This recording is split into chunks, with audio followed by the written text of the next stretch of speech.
पटना में railway track पर उतरे यह छात्र सिर्फ प्रदर्शन नहीं कर रहे हैं, बल्कि ये उस गुस्से को दिखा रहे हैं जो सालों से उनके अंदर जमा होता जा रहा है। यहाँ बिहार के बच्चे परीक्षा केंद्र तक नहीं पहुंच पा रहे और हमारा प्रधानमंत्री हर हफ्ते विदेश पहुंच जा रहा है। जिस बिहार को भाजपा के नेता विकास का मॉडल बताते हैं, उसी बिहार के रेलवे स्टेशनों पर देश के युवाओं की यह हालत देखने को मिल रही है।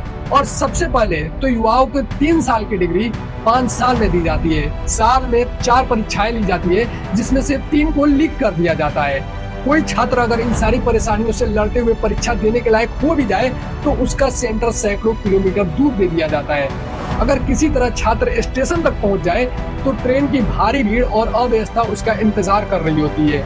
अब बताइए, बिहार में नौकरी पाना किसी युद्ध से कम है क्या?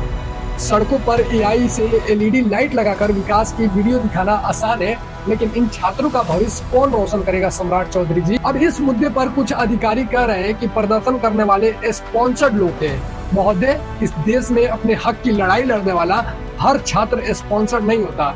अच्छा है कि इस बार आपने उन्हें देशद्रोही नहीं कहा। अगर राज्य में सरकार आपकी है, प्रशासन आपकी है, रेलवे व्यवस्था आपकी है, जिम्मेदारी आपकी है, तो फिर इतनी बड़ी भीड़ का अनुमान क्यों नहीं लगाया गया? जब एक सरकारी नौकरी के लिए कुछ हजार पदों के लिए लाखों आवेदन आते हैं, तो क्या यह अंदाजा लगाना मुश्किल था कि परीक्षा के समय स्टेशन पर भारी भीड़ होगी? लेकिन अंदाजा कैसे लगेगा मंत्री जी? मंत्री जी जब निकलते हैं तो सड़कें खाली करवा दी जाती है।